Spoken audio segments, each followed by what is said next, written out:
There you go, now try. We were at a soccer game, and suddenly we heard screaming. Somebody said Sofia fell and hit her head on the grass. Okay, so what do we do now when we go inside? What's the first thing we do? And as she's sitting in my lap, she vomited and a lot. And I just knew that this was something bad. When that MRI came up, the size of that tumor was, it honestly would have been just a matter of a week before she would have had a seizure. I knew at that moment, actually, of the diagnosis that it was never going to be the same. We got the results at 6 o'clock at night, and they said, we'll take her in at 7 o'clock tomorrow morning. What we were not prepared for was for her to come out of that surgery, and now she can't see, and she can't talk, and she's paralyzed from the waist down. So all she could do is hear and scream. So this whole month was just about to see if Sofia just could move again or talk again. Regardless of the treatment, it was just watching to see what we would gain back. After the radiation, she had a large amount of swelling in the brain in that same area. So it stopped the progression of the gains that she was making and then set her back even further so that her speech was a little bit more hesitant now and her coordination and her shaking and unable to walk by herself. Well, when you think about where she came from right after the surgery, she's made a huge, huge improvement. She's able to walk with a walker or with someone holding her hand. She can speak much better than she was speaking a year ago or 2 years ago. And so what do you have? Let me see. Cheese, bagels, and apple. Yeah. Christmas morning, he woke up vomiting, tired. Every couple weeks, he'd get ill, he'd get better, he'd get ill. Brian took him to the hospital, and then he phoned me up and told me to sit down. They think Foster has leukemia. I will always remember that day. I wanted to protect him, but I didn't know how or what I could do to protect him. With Mommy's phone, we watched the phone numbers. A lot of time and effort is put on trying to understand what the big picture is, and then at the same time right away understanding that we still have a young girl who needs love and attention. There's not one day that we don't think about how something could affect Foster. If I see a child who's coughing or sneezing, my anxiety goes through the roof, and sometimes I just want to grab him and I just want to take him back home.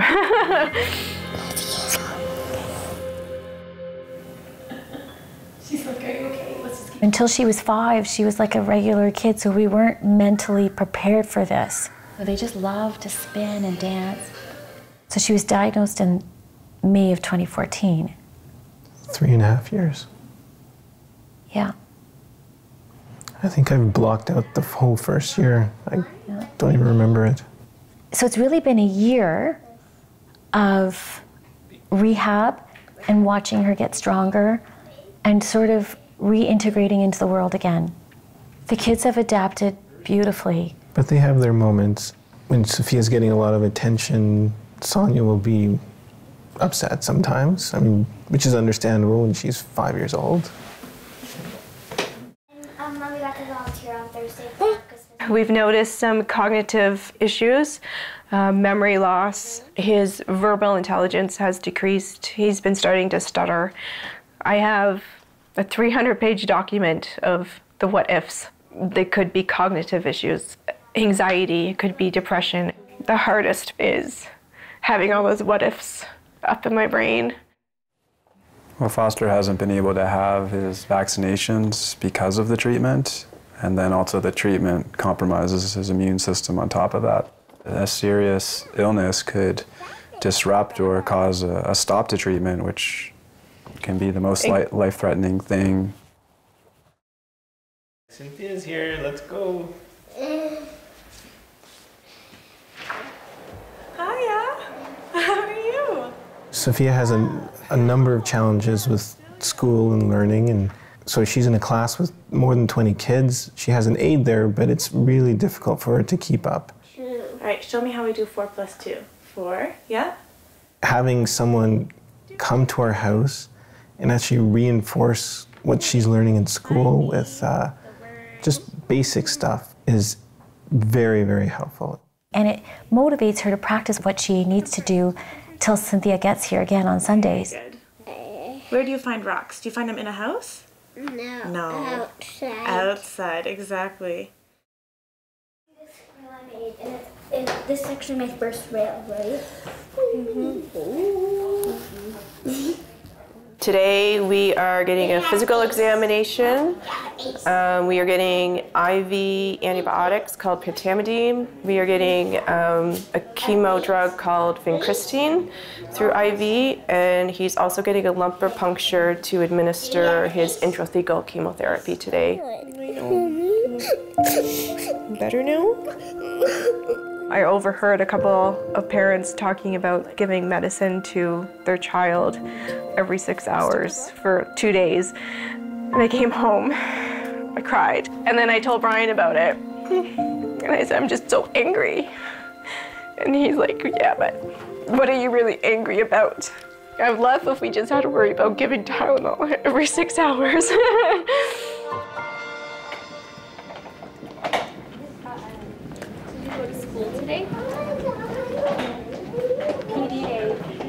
She first got her hearing aids in the 6th round of chemo.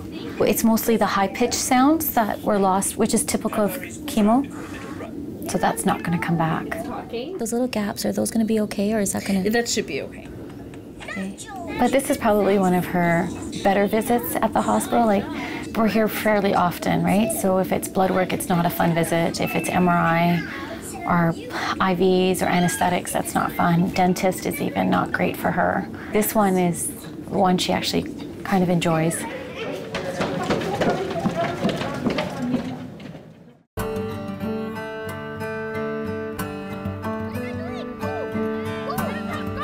I mean, I can't believe there's Camp Kindle and the facility and the camp instructors and the organizers. Beautiful facilities with pool and outdoor obstacle courses and just the time they have with friends. It's for siblings too. Caden's got to interact with children who are still in treatment or off treatment, but also their siblings.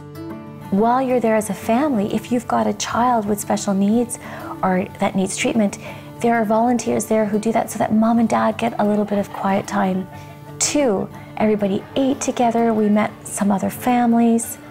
We saw some kids who were actively in treatment, some kids who had just finished treatment or had been many years since treatment and now were volunteers. But it was just a nice break because we hadn't had a break. We had nobody look after us, and the mere fact that somebody put food in front of me that I didn't have to cook was great. The focus is on the kids, but certainly there's no lost sight on the parents. We had a date night. We had our first date night in like over 2 years Yeah, because of kids' cancer care. Kids' cancer care.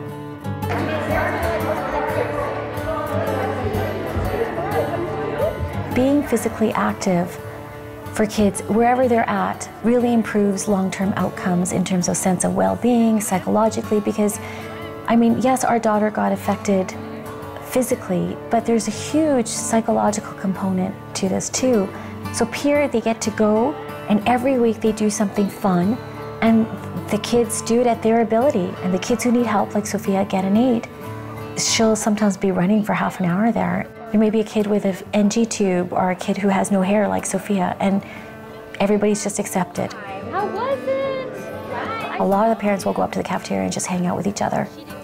Knowing that there's a place where Sofia can go to get physical activity and have acceptance and be with her brother and sister, like, I mean, you couldn't ask for anything more.